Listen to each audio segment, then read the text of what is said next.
Chrysler Hall. You're moving up. This is good. Better than moving out, right? Well, absolutely. It's a great opportunity to have a conversation with the district, and I just look forward to the morning. I'll tell you, I had the pleasure a couple of years ago. You might remember we were at that in Richmond, and I moderated. You've done so many debates since then, but I moderated one of the debates. You did? And you and your opponent were very skilled and did a very good job, and I thought you got the issues out, and it was a good debate. So kick back, relax a little bit, Representative Rigell. I like that. You're watching TV. Here we go. You're watching TV the other night. You have certain expectations when the president and Governor Romney come out there to debate.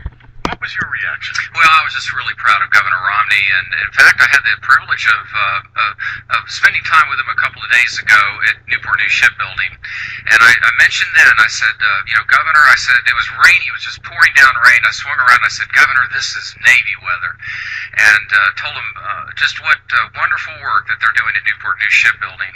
And I was just really pleased to see that Governor Romney, I think, had a compelling vision for America and a real plan to back it up. And, we all love America.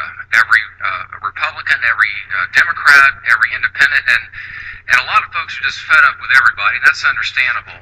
So I don't think that, we're not enemies one of another.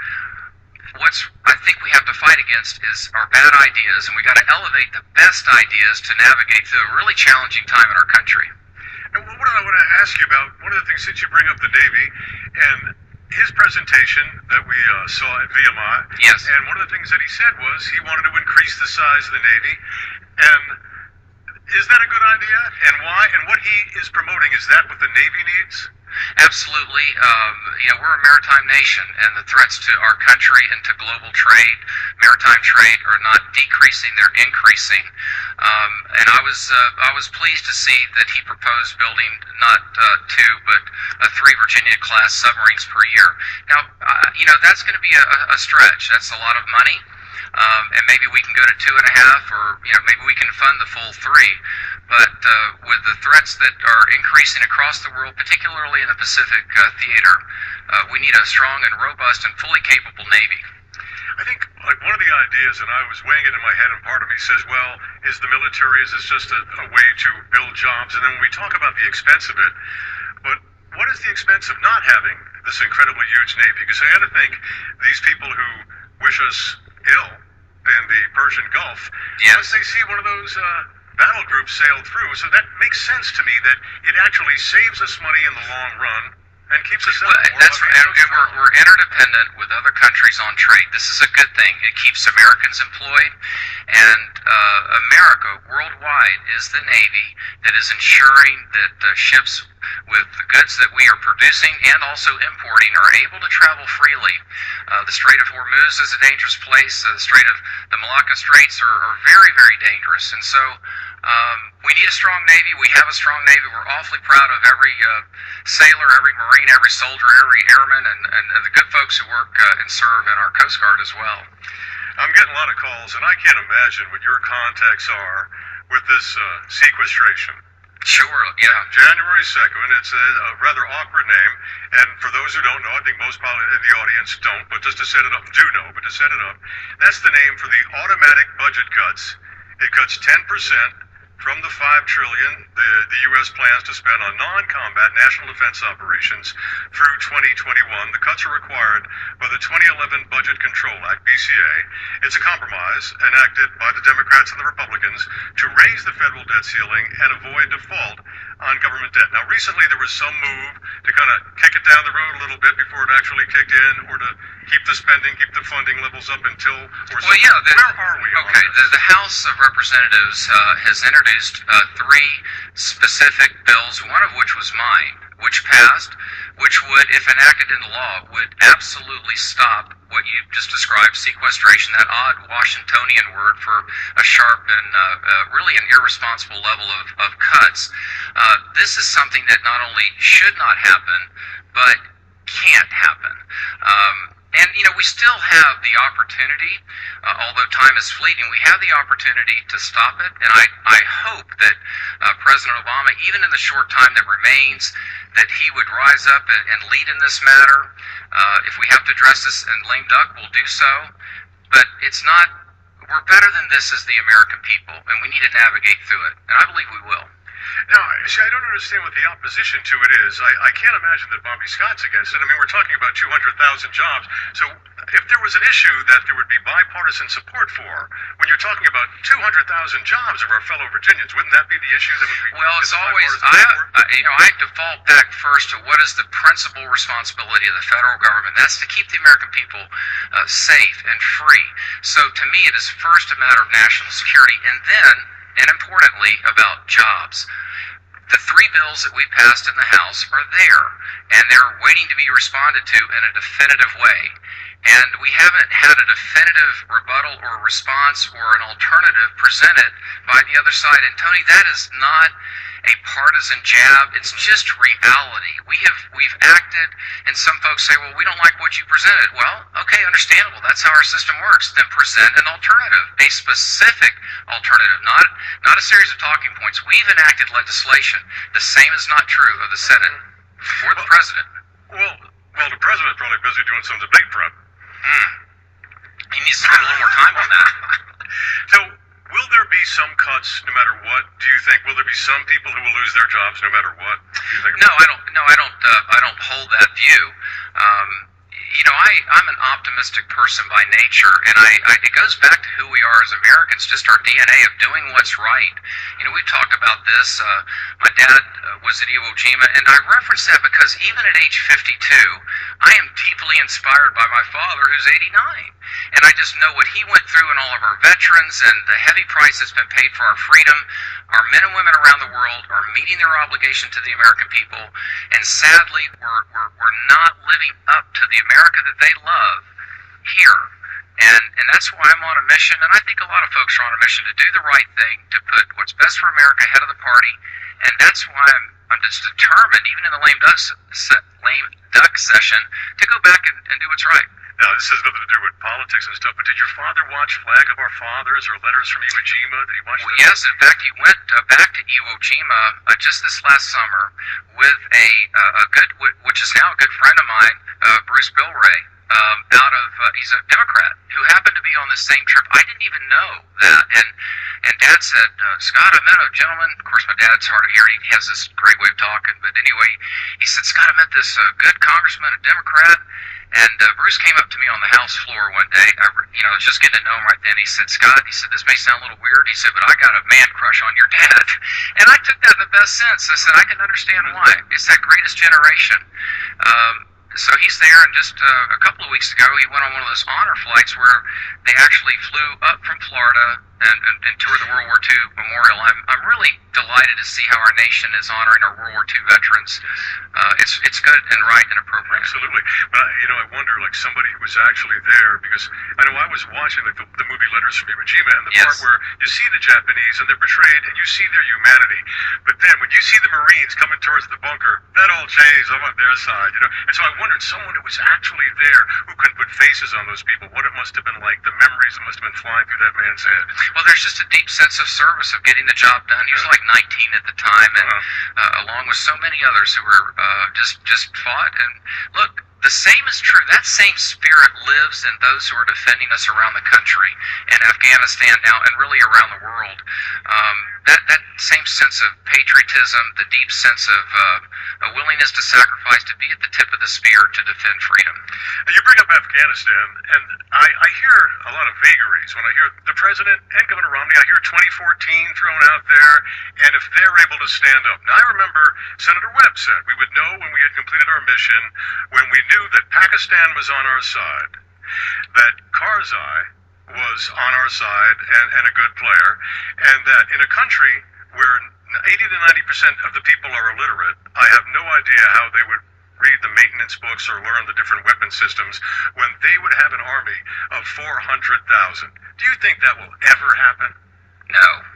So what should we do? Well, even when I was seeking this office and you had me on, and I'd say the same thing. In fact, my votes reflect this. I think we need to extricate ourselves from that country in a wise way, but sooner rather than later. This is a difficult topic. So many have fallen there in defense of our country, and what they've done is not in vain. Now, I do not believe that to protect the American people that we have to nation build, and my votes reflect that. I voted against the Reconstruction effort there. In fact, the last National Defense Authorization Act, an amendment was offered by a ranking member, Smith. He's a Democrat, and his amendment would have had us moving forward, leaving sooner rather than later, and I voted for that, which was kind of an unusual position for a Republican to be. But that's my best judgment. I've been there. I've met with General Petraeus when he was leading the effort there, and it's an ancient society. Corruption is endemic, and I think we can secure the American people, make sure it's not a base for transnational terrorists, but it doesn't mean reconstructing Afghanistan.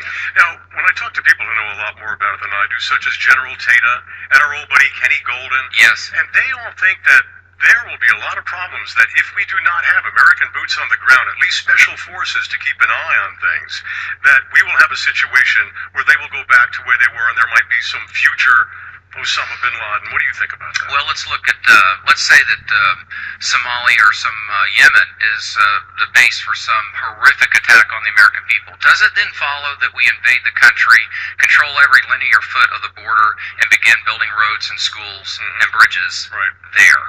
I think the answer is no. You know, I think we're a good and even a noble people as Americans. We want to change people, and this is part of an effort to change an entire country. Well, look, the British tried it, the Russians tried it.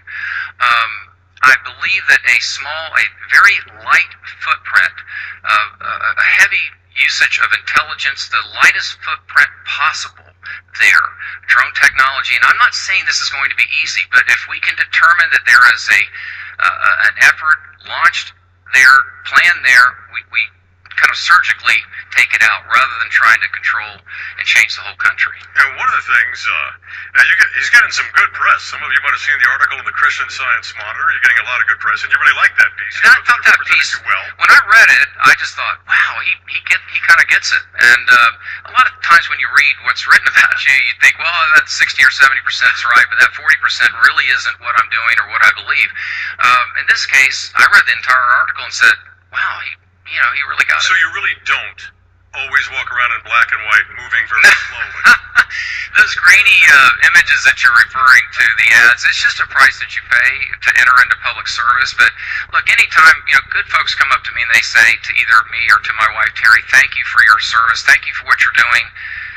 Well, I'm grateful for that, but I'm thinking inside, look, anything that I'm doing pales in comparison to what others are doing to serve our country. So I keep it all in perspective. And we hear so much about like being a businessman. Romney talks about that, and others have said that the president had no experience. You certainly were a businessman, a very successful car dealership. What helps you as a businessman in the House of Representatives, but as a guy who is a decision maker, a leader who points his fingers and things are getting done? What hurts you as a businessman? What makes it more difficult to operate in the House of Representatives? Well, let's first say how it benefits it. And I've seen this firsthand. There is a clear, this kind of a basic lack of knowledge, and I mean on both parties with respect to our budget. And I've been working with budgets for 30 years. I get it. And the path that we're on, it ought to deeply trouble every American, regardless of party, gender, race. It doesn't matter. This fiscal situation threatens the foundation of our republic, and I don't think enough of my colleagues, on either side, really understand mathematically. Do they not understand, or they can't say the truth and get reelected? Well, yes to both. I've seen that too. But there is a general lack of knowledge. When I start talking about what we're spending as a percent of GDP, the delta, the effect of being at all-time interest rate, low interest rates, and what happens if we go up a point or two back to historic averages, they're not used to doing those kind of numbers, and I am. And I also bring this great sense of let's get stuff done. Accountability. Let's change this. If it's broken, let's fix it. And that's largely absent in Washington. But I think I really see that we're making a difference. One thing that has been a learning curve for me is having never served in public office, I didn't really know what all these procedural motions, and it took me a little while to navigate through that, but we've got a good working knowledge of that. And so if I have the privilege to serve again, that's behind me, which is a good thing, and we can really just I think, turbocharge and accelerate, the good work that we are doing. Well, sometimes I know when I first had this job, and I thought, hey, things are so easy, why don't they just do it? And at the time, Representative Owen Pickett had a little booklet on how legislation, how the laws actually get made, and how complicated it is. All the different committees and all the different interests that have to be satisfied. It is an incredibly complex problem to get anything done. It is, but Tony, what's the alternative? The only thing that really concerns me about our country is as much as I am concerned about the debt or our lack of moving toward energy independence, those kind of things, what really concerns me is that, from time to time in our district, we can't give into this. We can't just say these problems are too big. This is what concerns me. And I tell people, I say, engage, reject apathy. Our country is worth fighting for. Lean into this. Hold your representatives accountable. Get informed on the issue. Know the difference between the deficit and the debt. It is a heavy lift to keep the republic in the center of the channel. And I'm not apologetic about it anymore. I'm saying, look, you got to carve out a little bit of your life to understand the issues. Become informed. Thomas Jefferson told us we need an informed electorate, and we waver on that a bit at times. Well, I can't speak for other people, but I'm lazy. Sometimes you got to study the issues. Now, one of the things I wanted to talk to you about, I know you probably got a little guff for this, but when it came to the whole thing with Eric Holder, and you were against holding him in criminal contempt over his refusal to provide documents from the Fast and Furious gun tracking operation. And I don't have any problem with that at all. I just want to ask you about this. We hear so much about don't compromise, never compromise. When does Representative Scott Rigell see a situation? What are the rules? What has to be satisfied for you to say, here's where I compromise? Where's the line? How does that work? Well, actually, that vote didn't represent a compromise. That vote actually represented my best judgment. I set aside 3 days, listened to the floor debate. I thought, if we're going to talk about holding the highest law enforcement officer in America in criminal contempt, this is a big deal. And I cleared my schedule. I met with the minority committee representatives from the minority committee, which they were stunned by this. And I don't know how do you make a good decision if you don't hear both sides? Now, clearly, in my view, civil contempt was warranted. I voted for that. I voted against criminal contempt, which put me as one of only 2 in my party to do so. It was a lonely day on the House floor. But I really believe that was the better vote. It wasn't how I felt about the president. It wasn't how I felt about Fast and Furious. That wasn't what the bill was about. It was about a narrow scope of time, and probably time doesn't permit us to get into all of it. I'll just set that aside. But I wondered if, one of your, I don't know if fear is the right word, is tit for tat. Like, let's say everything goes according to your plan, and Attorney General Bob McDonnell is up there, 2 or 3 years from now, then it's tit for tat that the Democrats then will find some reason to try to hold the next Republican Attorney General in contempt. And I wonder if there was any of that going on. Oh, well, I can't speak of the motives of my colleagues. I really can't get in the head of those. But not in your case. Well, not with mine. What is the difference between civil and criminal contempt?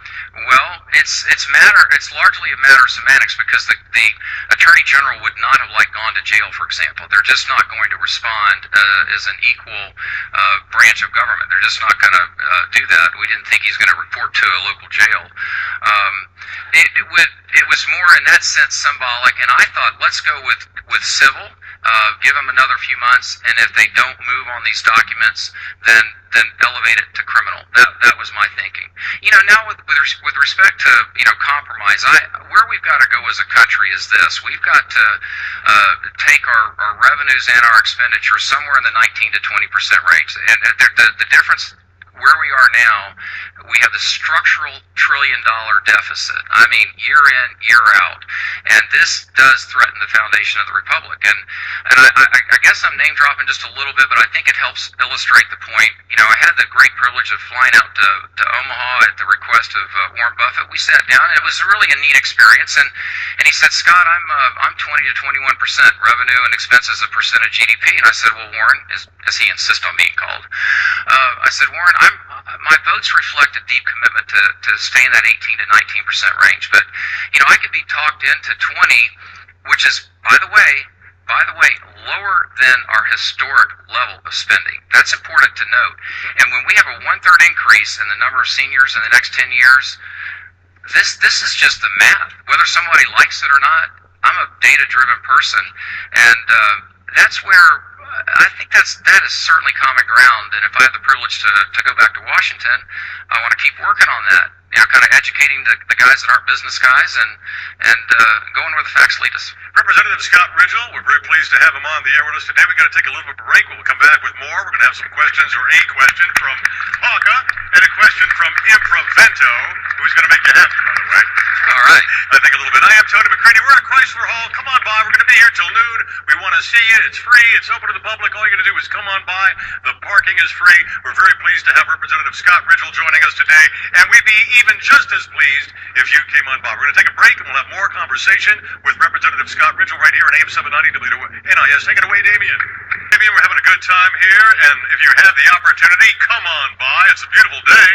Summertime is returning a little bit. We've got a little bit of clouds out there. I don't know because I haven't been outside since 5:30, but as the day wears on, it's going to get generally sunny with a high today 72. Tonight, clear skies 53, and tomorrow, mainly sunny with a high 59. Tomorrow night, clear, low 48. Friday, a mix of sun and clouds with a high in the upper 60s and lows in the mid-50s. Saturday, looking real good. Get out there and do some of that yard work, huh?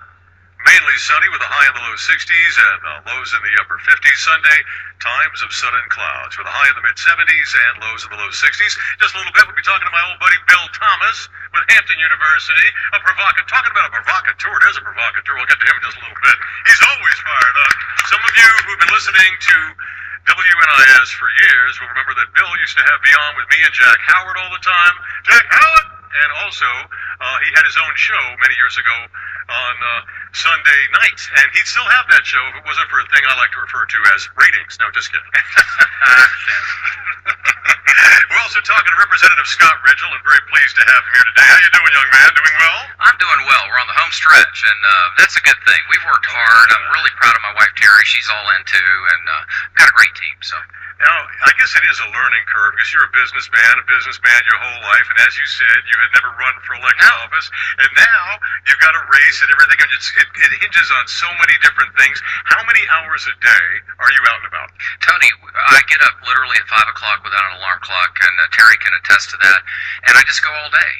We were at Newport News at 8 a.m. in the morning, so of course, you got to leave at 7 to get there. We toured Achievable Dream, wonderful educational institution there. And then Terry and I got home around 8:30 or, well, maybe 9 o'clock last night from Newport News. We were there all day and loved it. It's a privilege to get to know people, to hear what their concerns are, and talk about the future of our country.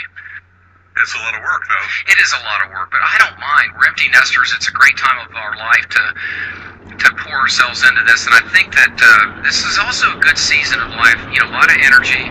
I go for a 3-mile run, but I can call my 89-year-old father, as I mentioned, and then I can hold my 3-year-old grandson and 1-year-old granddaughter and just think about what the future is for them. And it's that wonderful place in life, and I know it's a season of where I'm at, but I think we're getting a lot done for a freshman office, and I'm energized by where we are and where we're going. One of the reasons I realized when I first got on talk radio, if you say you're a Republican, then you've got to defend everything the Republicans do.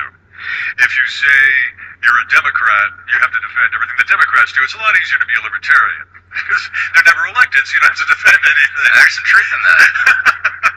No, I'm being honest.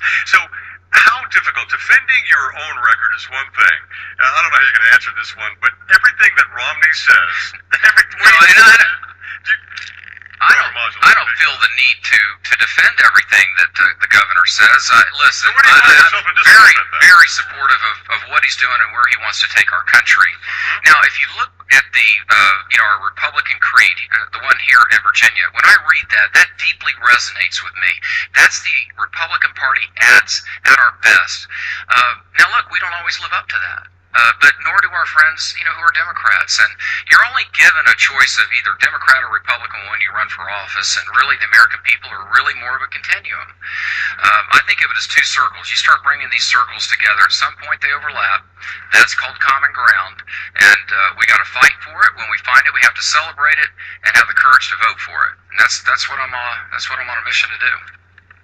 Now, if you listen to talk radio, and certainly here in Tidewater, and sometimes I listen to the Richmond stations, it appears to me that a lot of the callers who would be conservatives differentiate between Republicans in Virginia and federal Republicans, national Republicans. And when you look at the future of the National Republican Party, and if these statistics are to be believed, when we look at Hispanics and we see the direction that's moving, and perhaps they'll become more conservatives, if we're to believe the polls about young people, if we're to believe the polls about women, although I've seen some real good stuff from Romney in the last couple of days, yes, that says that is turning around. But who knows if that's going to end up. But if we do see it where there is a significant difference between young female voters, whether or not they're being attracted to the Democratic Party or the Republican Party, if you do accept that premise that all these polls are saying that, why do you think it is, and what can Republicans do about it? Well, I think your question is really this larger one of the demographics of America. They're always changing. They've been changing since the inception of our country. I don't get fear from that. You know, I'd have to say this, as a Christian, I just see that every person's made in the image of God. I mean, that's my foundation. And so this is all good. It's not what a person's skin pigment is that matters. It's what do they believe about liberty? What do they believe about the size and scope and role of government? Now, that deeply concerns me. And, Tony, maybe this goes back to my automotive background, but when I see, for example, a Democrat, I don't see the enemy.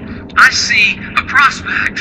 And I mean that. It's somebody that, look, I want to engage in a thoughtful, respectful, and spirited at times debate, civil. But I'm always aware that Democrats, they fought and they died for this country. They have a seat at the table. And there's some things that we don't have common ground on. I was on the House floor when a representative who was a Democrat said, look, there's no evidence that more regulations inhibit job creation.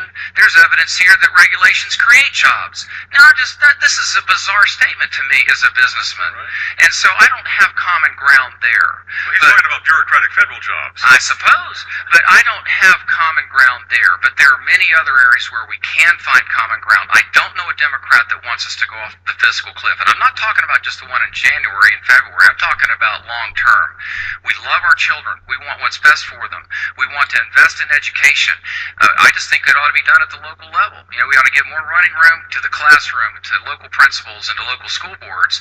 You know, just moving authority from Washington, 435 representatives, 100 U.S. senators, and one president, 536 people that are really shaping the lives and direction of 310 plus million. And I just think we need to move that authority as best we can back to the states and slow down this growth of government. You can't tax your way out of where we're headed. I agree with you.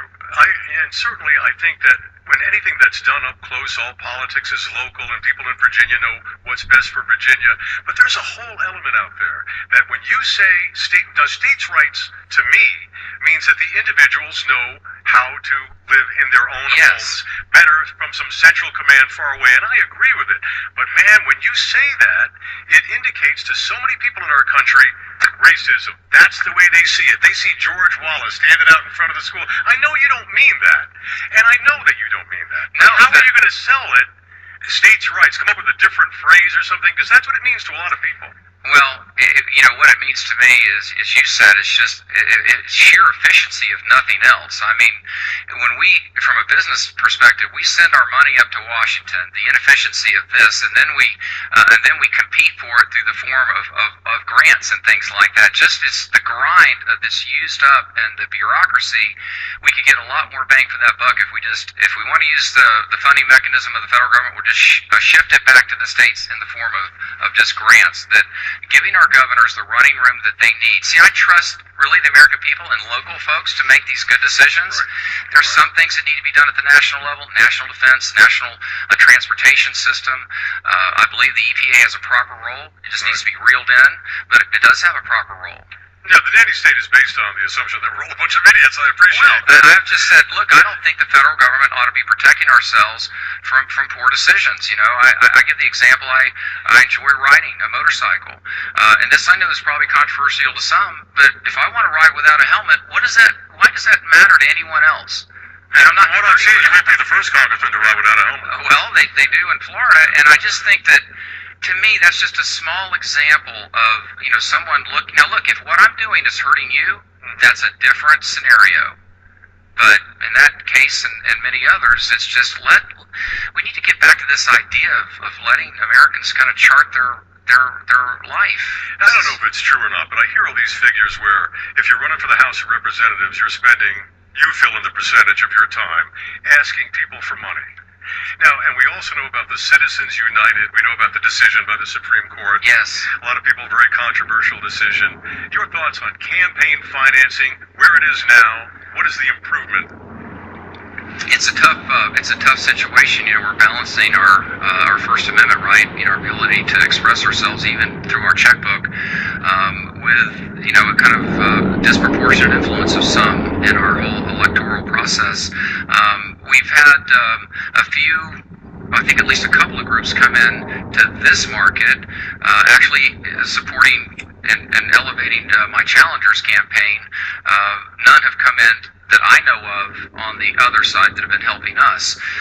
And they typically come in with, the really grainy, slow motion, negative ads that overwhelmingly misrepresent who a candidate is and what they believe.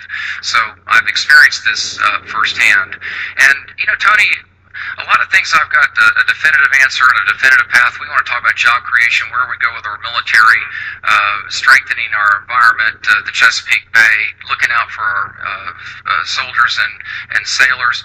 This one's a little tougher, and I'd appreciate the wisdom of the district is hearing. Do the negative ads work? No, I was talking to Frank Wagner. He thinks they work. Do you think they work? Well, I push back on that a lot. I've always been, I think, a kind of an atypical marketer. Our business was up at North Military Highway, not a lot of natural traffic up there, and I just never tried to run our business in the same typical way because I thought we'd get typical results. And we tried to present ourselves to the district in a somewhat, well, certainly in a truthful way, but in a different way too. And really the acid test in all of this is my daughter Lindsay. She's 29, and she always looks at an ad before it's run, and she said, "No, I don't like that.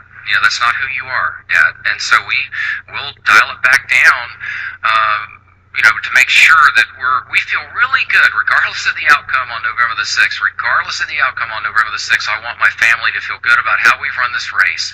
That's important to me. That's funny that you would bring that up. I remember our good friend, Representative Thelma Drake, telling me that when there were the negative commercials that portrayed her in black and white and moving at a snail's pace, that her grandson was all upset. He's like a little kid. He sees us on TV coming on. Could you wrap your mind around that? You're watching TV, and who do you love more than your grandma? And yes. All of a sudden, here she is. When you first see it, on the bright side, the kid's a lifelong Republican now. There you go.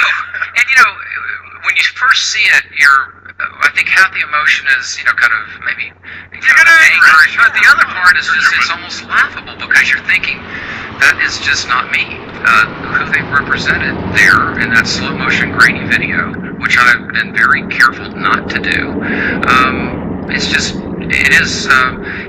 It's because I really do believe, and the American people, I really do believe in the people of the good second district, and that they'll sort through all that and make the right decision, I trust, on November the 6th. Representative Parker.